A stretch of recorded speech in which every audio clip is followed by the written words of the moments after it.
ሰላምታዬ ይድረሳችሁ ውድ ቤተሰቦቼ እንደምን አላችሁ እንደምን እስከ ሰዓት ደረሳችሁ እንኳን ወደ ቻናሌ በሰላም መጣችሁ ዛሬም በአዲስ ቪዲዮ በአዲስ መረጃ ተገናኝተናል እስከ ፕሮግራም ፍጻሜ ድረስ ከኔ ጋር ከቆያችሁ ብዙ ነገር እንማማራለን በቀጥታ ወደ ዛሬው መርሃ ግብራችን እንሄዳለን አንዲት ልጃገረድ ሴት ሁሉ ጊዜ እንዲሁ ዝም ብሎ ደርሶ ታማራለች እና በእግዚአብሔር ላይ ነው የምታማረረው ትምርቷን ጨረሰች ስራ የላትም እንደገና ደግሞ ትዳራ ላይ አልያስኩም ትላለች ስታማረር የሚመክሯት አንድ ካህን እንዴ ስንት የባሰ ነገር እኮ አለ እና የባሰ ታምጣን የሚባለው እንጂ ማማረሩ አይጠቅምም ከዚህ በላይ ምን ይመጣል ትምርቴን ጨረስኩኝ ስራ የለኝም እንደገና ወይ ትዳራ አልያስኩ ቤተሰቦቼ ላይ ሆኜ ምናምን ትላለች አይግድ የለም ልጄ የባሰ ታምጣን የሚባለው ሲሏት አልሰማለች እና አንድ ቀን ተደፈረች ማለት ነው ድንግልናዋን አጣች ሳያለቀሰች መጣች የውርሶ የባሰ አታምጣ ይላሉ ይሄው እንዲህ አይነት ነገር ደግሞ መጣብኝ አለቻችሁ እኔ ነግሬሻለሁኝ የባሰ አታምጣ ነው አሁንም ከዚህ የባሰ ሊኖር ይችላል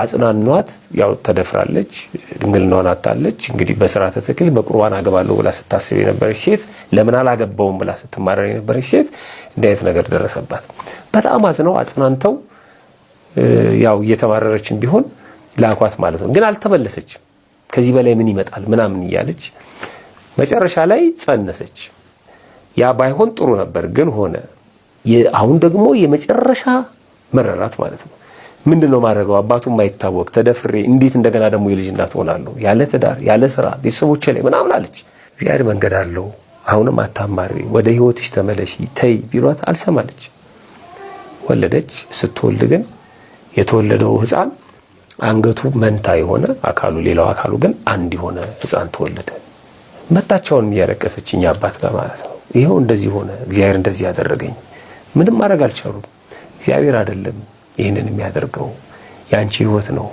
አንቺ መመለስ አለብሽ እየጠበቀሽ ነው እግዚአብሔር የባሰ አለ ብዬሽ ነበር ይሄው የባሰ አለ አለማግባት ላይ መደፈር መጣ መደፈር ላይ መጸነስ መጣ መጸነስ ላይ ደግሞ ጤነኛ ያልሆነ ፍጡር መውለድ መጣ ከዚህ በላይ ምን ያደርግ እግዚአብሔር እባክሽን ሽሏት እኔ በቃ ይውሰደኝ ምናምን ብላ ብዙ ነገር ተናገረች አሁንም አማራረሽ ማለት ነው ሶ ያንን ህፃን ሁለት አንገታቸው ሁለት የሆኑ ህፃን ያሳደገች ይያለ አንደኛው ህፃን ሞተ አንደኛው አካል አንደኛው ደግሞ ያው አንደኛው ይጠባል አንደኛው ሞታል ምንድነው ታረግ ምትችሎች ሴት ከዛም ምርር ብሏት መጣች እንዳትቀብረው ያኛው እየጠባ ነው እንዳትቀጥል ይሄኛው ሞቷል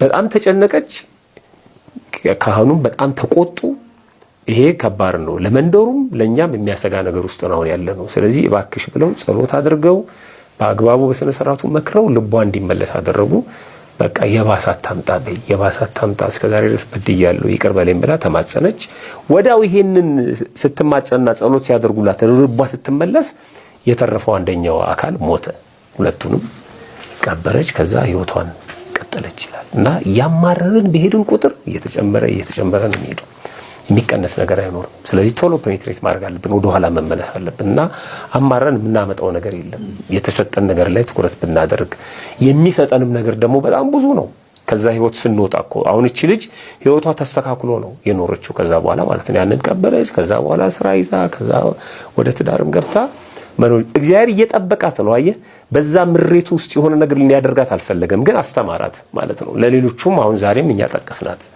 ምሳሌ ቢሆንምና ማማረሩ በእንዲህ አይነት መልኩ ሊቀንስና ሊወገድ ይችላል ከውስጥ ፈተና እየበዛ ከውስጥ ወደ ውጭ መንፈሱ እየገፋ ሲመጣ ሊጥላችሁ ሊያንበረክካችሁ ከእግዚአብሔር መዳፍ ሊያስወጣችሁ ሲል የምታዩት ምልክት ነው ሐዋርያው ቅዱስ ጳውሎስ ለልጁ ለጢሞቴዎስ በጊዜውም ያለ ጊዜውም ጽና ብሎታል ያ ማለት ምንድነው በፈተናም ያለ ፈተና በጊዜው እግዚአብሔር ሲያደርግልን እንጸናለን ያለ ጊዜው እግዚአብሔር ደግሞ በማንፈልግበት ጊዜ ፈተና መከራ ሲያመጣብን እንድንበረታ ነበር የታዘዝነው ግን እንደዚህ አይነት ትውልድን የሚያኮላሽ የሚያደነብሽ ክፉ መንፈስ ይያለ እላያችን ለሰው ደና ነው ውስጣችን ግን ተበልቶ አልቋል አሁን እኮ በእውነት በሽታ ከጨረሰው ክፉ መንፈስ የጨረሰው ትውልድ ይበልጣል ኢትዮጵያ ውስጥ በጦርነት ካለቀው ትውልድ በክፉ መናፍስት ያለቀው ትውልድ ይበልጣል ምክንያቱም አብዛኛው ሰው የሚንቀሳቀስ በእውነት ከሞተው በላይ ከሚኖረው በታች ሆኖ የሚኖር በጣም ብዙ ሰው አለ ግን ዞሮ እግዚአብሔር በስጋዊ ህይወታችን ስለጎበኘን ምናመሰግነው ስላሳጣን የምናማርረው አይደለም። አገራችን በዚህ አይደለም በሰማይ ነው። ወደዚህ የመጣ ነው የጽድቅ ሥራ ሰርተን ወደ ቀደመ ክብራችን እንድንመለስ ነው። ይሄንን ዓለም እንኳን እኔ እንኳን እናንተ ድንግል ማርያም ትታው ሄዳለች። ይሄንን ዓለም እንኳን እናንተ ኃጣኑ ቀርቶ ደጋጎቹ ቅዱሳን አባቶቻችን ትተውት ሄደዋል። ቤተ መንግስት የነበራቸው እልፍ ሰዎችን የሚመሩ የሚያስተዳድሩ ነገስታቱ ትተውት ሞተው ሄደዋል። የምንለፋው በሰላም እግዚአብሔር አኑሮን በሰማይ ለመኖር ነው። ይሄንን ዓለምማ ምን እኮ አጅሬ የሚገዛው የሚያንቀሳቅሰው እኮ ነው። በእውነት ዛሬ ከውስጥ ሰላምና መረጋጋት ያለው ሰው አለ? ደስተኛ ሰው አለ? ያለውም ያማርራል፣ የሌለውም ያማርራል። ጤነኛውም ከውስጥ ታማሚ ነው፣ የለየለት ደግሞ ታማሚ ከውስጥም ከውጭም ታማሚ ነው። ምን ያህል ዋጋ እንደሚያስከፍለን ስላላወቅን ትምህርቱ ያስጠላናል። አንዳንዱ ገና የኔ ቪዲዮ ሲመጣ በቃ እንደው መጣ ብሎ ግፍግፍ በቃ የቤቱ መጥቼ እንጀራውን የቆረስኩበት እንደው ቃም የወሰድኩበት የዘረፍኩት ይመስል በቃ እንደ ሌባ ማይቶ እንደው አሳልፍ ምናምን የሚል ሰው እኮ ብዙ አለ። ደስ የሚላቸው አሉ፣ የሚያስጠሉን አሉ። ግን ዞሮ ዞሮ ሰው ላይ ያደረ የሚጠላው የሚያስጠላው እንደዚህ አይነት መንፈስ ነው። እግዚአብሔር ከዚህ ይጠብቀን። እሺ ዲፖርት አረገ መድኃኒዓለም አትጫወትባትም ብለህ ላከኝ። በቃ መተትም አለው እድሳት ለትዳር በጥብጥ የተባልኩኝ ልብ አስጨነቀ የተባልኩኝ አሳበድ በቃኝ። እሺ ሉሲፈር ስንት ናችሁ? እነ ሰራዊት ንገረኝ፣ ስንት ናችሁ? 1000 1000 በጣም ይገርማል። ልጆች አገር የሚረከቡ ናቸው። ልጆች ለወደፊቱ ዓለም ብርሃን ሆነው የሚሰጡ ናቸው። አንድ ቃል ብቻ ልጥቀስ። የሉቃስ ወንጌል ምዕራፍ 16 ቁጥር 8 ላይ እንዲህ የሚል ቃል አለ። የጌታ ትምህርት እስመ ውሉደዝ ዓለም ይጠበቡ ሙሉደ ብርሃን በዓለሙ የሚል ቃል አለ። የዚህ ዓለም ልጆች ከብርሃን ልጆች ይልቅ ለትውልዳቸው ልባሞች ናቸው ይላል። ምን ማለት መሰላችሁ? ለልጆቻቸው ቤተክርስቲያንን ያወርሳሉ። ለልጆቻቸው ይህን ስርዓት ያወርሳሉ። ለልጆቻቸው ወንጌል ያወርሳሉ። ለልጆቻቸው ሃይማኖትን ያወርሳሉ። ለልጆቻቸው እግዚአብሔርን ያወርሳሉ። እናንተ የምትገዙላቸው ታብሌት ህይወታቸውን 1 ሰከንድ ማራዘም አይችልም። እናንተ የምትገዙላቸው ኮምፒውተር፣ የምታጫውቷቸው ጌም የማይክሮ ሰከንድ እድሜ አይሰጣቸውም። እድሜ የሚሆናቸው እዚህ መጥተው የሚጠጡት ጸበል ነው። እድሜ የሚሆናቸው የምትጸልዩላቸው ጸሎት ነው። ኢዮብ ምን ያደርግ እንደነበረ ታውቃላችሁ? ልጆቹ በዘመኑ በነበረው ልክ አሁን ፓሪ ምናምን እንደሚባለው ጭፈራ ቤት ይሄዳሉ ወደ ጓደኞቻቸው። ከጓደኞቻቸው ጋር በዓል እያከበሩ እየጨፈሩ እየበሉ እየጠጡ ያድራሉ። መጽሐፈ ኢዮብ ምዕራፍ 1 ቁጥር 5 ጀምሮ እና ኢዮብ ምን እንደሚያደርግ ታውቃላችሁ? ልጆቹ ሌላ ቦታ ሄደው ሲያድሩ ጠዋት ላይ መስዋዕት ያቀርባል። መስዋዕት የሚያቀርበው ምንድነው? በልጆቹ ቁጥር ልክ ነው። ለምሳሌ ልጆቹ 7 ከሆኑ 7 ፍየል 7 በግ መስዋዕት አድርጎ ያቀርባል። ለምን እንደዛ መስዋዕት እንደሚያቀርብ ታውቃላችሁ? ልጆቼ ሲጨፍሩ ሲጠጡ ሲሰክሩ ስላደሩ አንተን አስቀይመው ይሆናልና ልጆቼን ይቅር በላቸው ብሎ በእግዚአብሔር ፊት ስለ ልጆቹ መስዋዕት ያቀርባል። እናንተም ስለ ልጆቻችሁ ሻማ ማብራት፣ ስለ ልጆቻችሁ ስለታችሁን ማስገባት፣ ስለ ልጆቻችሁ መጸለይ፣ ስለ ልጆቻችሁ ማስቀደስ። እነሱን ትምህርት ቤት ልካችሁ እናንተ ደግሞ እዚህ መጣችሁ ማስቀደስ አለባችሁ። መጸለይ ትውልድ ነው። በጣም ብዙ ሰው ውጭ ሀገር ለመሄድ ሱባኤ ይገባል። እስኪ እንደው ልጅ ለመውለድ ሱባኤ ገብታችሁ የምታውቁ? ቤተክርስቲያን እኮ በጣም ለትውልድ ያላት ቦታ ጥልቅና ትልቅ ስለሆነ በሰንበት ቀንና በተለያዩ በዓላት ባልና ሚስት አንድ እንዳይሆኑ በመኝታ ታዛለች። ለምን መሰላችሁ? ጸልዩ ነው የምትለው ቤተክርስቲያን። እሁድ ቀን ቤተክርስቲያን ናና አስቀድስና ለምንና ጸልይና ነገ የሚጸነሰው ልጅ የተባረከ ልጅ ይሆናል ነው ሐሳብ። አባቶቻችን ሲሳደቡ አንዳንድ ጊዜ የሰንበት ጽንስ ብለው ይሳደባሉ። ጸያፍ ሊመስል ይችላል፣ ግን ከባድ ነው። ያ ማለት ቤተክርስቲያን ሳይኬድ ወደ ቤተክርስቲያን ወደ እግዚአብሔር ቤት ሳይኬድ የሚጸነሱትን እንደዚህ ትውልድ በጣም ጥንቃቄ ይፈልጋል። ከመጸነሱ በፊትም በጽንስ ጊዜም የጸነሰችዋ እናት ፍጹም መንፈሳዊት ሆና ጽንሱን መጠበቅ አለባት። እርግዝና ቀላል ነገር አይደለም እናቶቻችን። ይሄን እንፈልጋለሁ ይሄ አማረኝ ማለት ብቻ አይደለም፣ ጸሎትም ያስፈልገዋል። ስለሚወለደው ልጅ የሀገር መሪ ጥሩ እንዲሆን፣ የቤተ ክርስቲያን መሪ እንዲሆን፣ ካህን እንዲሆን፣ ጳጳስ እንዲሆን፣ እናንተን የሚያስጠራ እንዲሆን፣ እናንተ የምትባረኩበት የምትጦሩበት የምትኮሩበት እንዲሆን በእርግዝናችሁ ጊዜ እንኳን መጸለይ አለባችሁ። ባልም እንዲሁ እግዚአብሔርን መለመን አለበት። የሚወለደው ልጅ ባርክልን ማለት አለበት። ከዚያ ሲወለድ ደግሞ እግዚአብሔር መመስገን አለበት። ይሄ ልደትን እያከበሩ በኬክና በጭፈራ ማሳለፍ አይደለም። የተጠመቀበትን ቀን አክብረው፣ ክርስትና የተነሳበትን ቀን ደግሰህ አክብረው። ልደቱ እሱ ነው፣ ከእግዚአብሔር የተወለደበት። ትውልዱን ጠብቁት። አንዱ ሀገሪቱ የተጋለጠችበት ያሆነ ያለንበት ትውልዱ በስነ ስርዓት ስላልመጣና በስነ ስርዓት ስላላደገ ነው። አብዛኛው ሰው ተሳዳቢ ነው። ፕሮፋይሉን ቀይሮ ፎቶውን የሌላ አድርጎ የእመቤታችንን ስዕል አድርጎ አንገቱ ላይ ማተብ አስሮ መስቀል አስሮ እናትህ እንዲህ ትሁን ብሎ እናትነትን የሚሳደብ ነው። ኦርቶዶክሱ ክርስቲያኑ እኮ ነው። ይሄ የጥምቀት መጥቶ ምንጣፍ የሚያነጥፍልን ሰው ዘወር ሲል እንዲህ ብሎ የሚሳደብ ነው። ለምን እንዲህ አይነት ማህበረሰብ ተፈጠረ? በምን አሳደግን? እንዲህ እኮ አይባልም። ይሄ ቃል እኮ ክፉ ነው፣ እግዚአብሔር ይቆጣን ብሎ እኮ ማሳደግ ያስፈልጋል። እግዚአብሔር በየሰፈራችን በየመንደራችን ሲመጣ ልጆቻችን ምን አይነት ሆኖ ነው የሚያገኛቸው? ይጠይቀናል። ስለዚህ ትውልድን መጠበቅ ያስፈልጋል። እንግዲህ ከኛ ጸሎት በተጨማሪ እግዚአብሔር ቸር ነውና ትውልዳችንን እግዚአብሔር ይጠብቅልን። እንዴ የሚገርም ነው እኮ ብዙ መኪኖች አሉት፣ ብዙ ቦቴዎች አሉት። እኔ ጋር መጥቶ ነገ ባንክ ልገባ ነውና አባቴ እንደው የሚቀባባ ነገር የለዎትም እኮ ነው ያለኝ።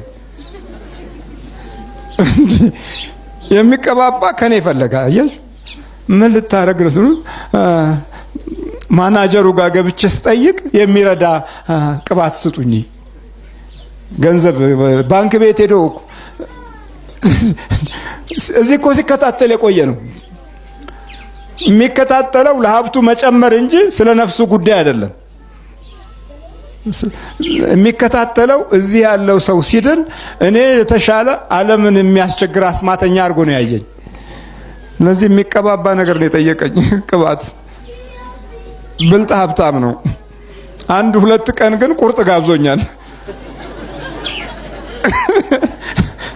ነገር ያመጣችው ቁርጧ ናት።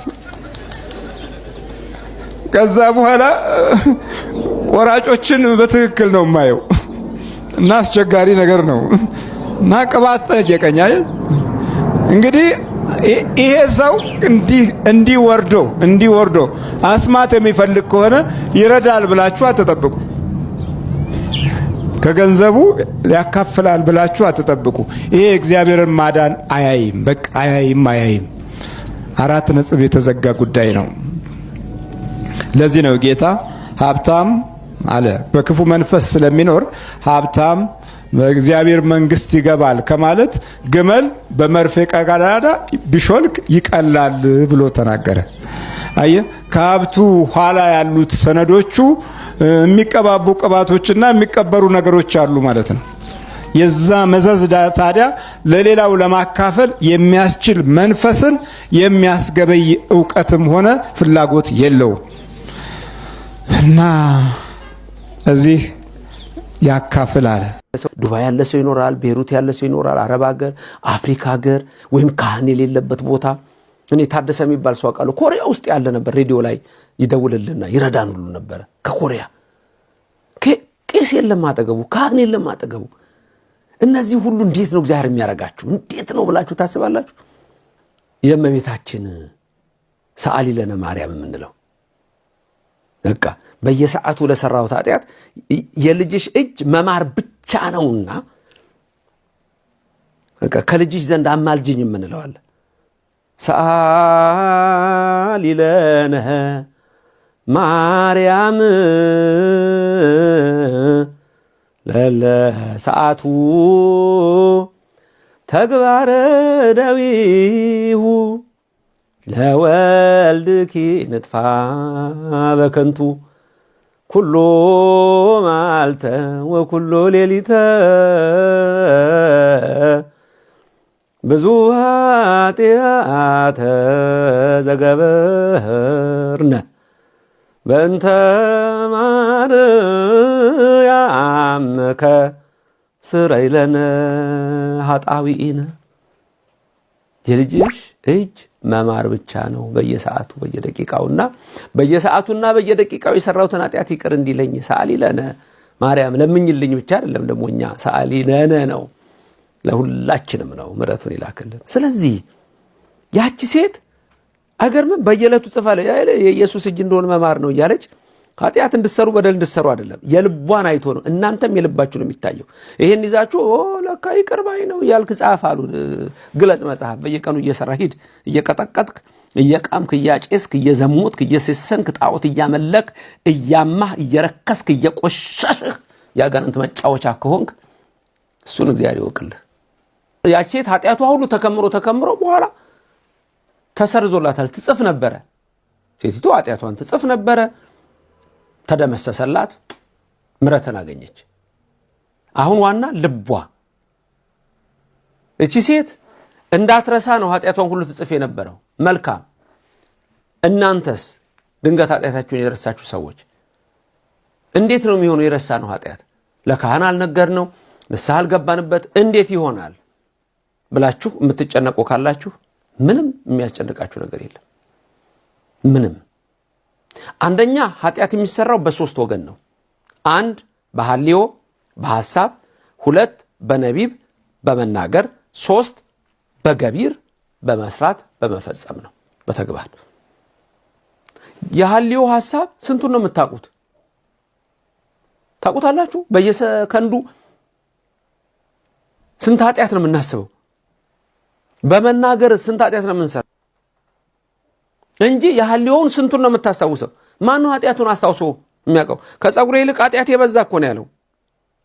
ከጸጉሬ ቁጥር ይልቅ ኃጢአት የበዛ እጅግ በጣም ብዙ ኃጢአት እኮ ነው የምናውቀው፣ የምናስታውሰው አይደለም። ስለዚህ ነው አያችሁ ሁልጊዜ በቤተ ክርስቲያናችን በሐልዮ በነቢብ በገቢር የማይሰራ ኃጢአት እግዚአብሔር ይፍታ ይላል፣ ከታሰነበት ኃጢአት።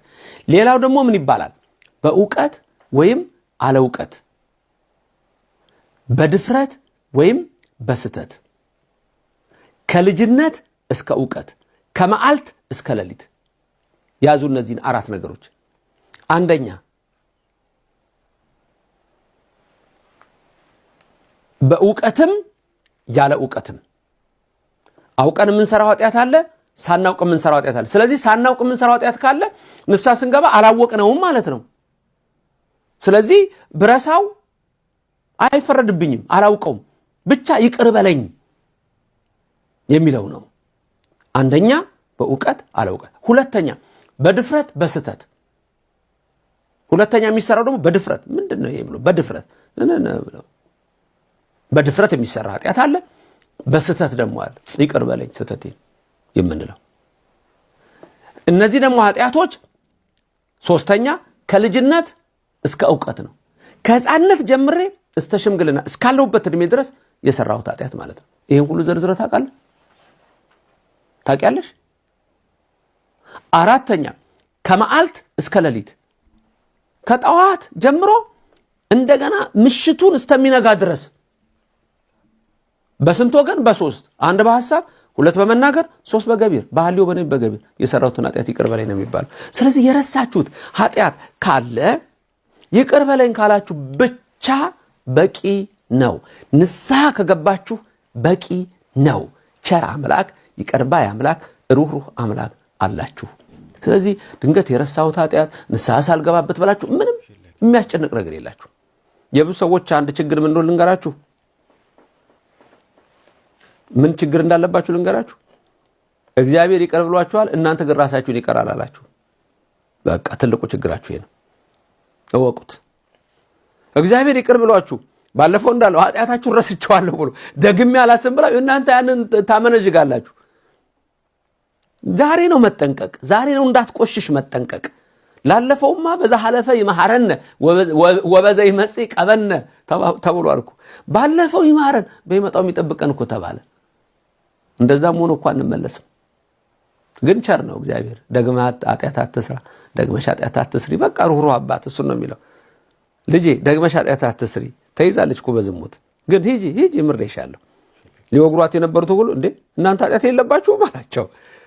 ድንጋይ ይዘው እኮ ሊወግሩ። ኧረ እግዚአብሔር ከእንደዚህ አይነት ሰው ይሰውራችሁ። እናንተም ከዚህ ማህበር እንዳትገቡ ድንጋይ ይዘው ከሚወግሩት። በተደጋጋሚ የምነግራችሁ ነገር አለ። በሰው ኃጢአት የሚገባ ሰው የእግዚአብሔርን ስራ የወሰደው ስለሆነ ያ ሰው በጥልቅ ባህር ውስጥ ይወድቃል። ለምሳሌ ኃጢአትን የሚመረምር እግዚአብሔር እንጂ አንተ አይደለህም። ለምሳሌ ድንገት ሰሞኑን ተነስታ የሆነች አንድ ሰውዬ ተነስቶ እንደዚህ አይነት ፊልም የሚሰራ ሰውዬ እንደዚህ እኮ አደረገ ተብሎ ቢወራ ለጉም አፍህን ልንገርህ፣ ዝጋ አፍህን፣ አይንህንም ዝጋ፣ ጨፍን፣ ጆሮህንም ድፈን፣ አትስማ። የሰው ኃጢአት አትስማ፣ የሰው በደል አትስማ። የራስህን ብቻ የራስሽን ብቻ ስራ ስትፈቱ አንዳንዶች ችግር አለባችሁ። ላስተማሩን፣ ለመከሩን፣ ለገሰጹን ለወንድሞቻችን ለአባቶቻችን በእውነት እግዚአብሔር አምላካችን ረጅም ዕድሜን ያድልልን። እኛም የምንቀየርበት የምንለወጥበት 30 60 100 ፍሬ የምናፈራበት ትምህርት ያደርግልን። እንግዲህ በዛሬው ቆይታችን እነዚህንና መሰል ጉዳዮችን ለመዳሰስ ለማየት ሞክረናል። በቀጣይም እንደዚሁ የሚያነቁ የሚያበረታቱ ትምህርቶችን ቪዲዮዎችን ይዤላችሁ እስከሚቀርብ እስከምንገናኝ ድረስ የቅዱሳን አምላክ ከሁላችን ጋር ይሁን። በሀገር ውስጥም ከሀገር ውጭም ያላችሁ ኢትዮጵያውያን ኤርትራውያን ቤተሰቦቼ ሰላም እግዚአብሔር ከሁላችሁ ጋር ይሁን እላለሁኝ። እንበርታ፣ እንጠንክር። ይህንን ቻናል ለብዙ ሰዎች ተደራሽ እንዲሆን ሼር ማድረጋችሁን እንዳትረሱ። ሁላችሁም ሁሌም እንደምናገረው ቪዲዮ ስትጀምሩ ላይክ አድርጋችሁ ጀምሩ። እናንተ ማየቱ እንኳን ባትችሉ ሌሎች ሰዎች ጋር ቪዲዮ እንዲደርስ የዩቲዩብ ሕግ ያግዛልና ስለዚህ ሁላችንም እንደዚህ እናድርግ። እግዚአብሔር አምላካችን ከሁላችን ጋር ይሁን። ይቆየን። አሜን።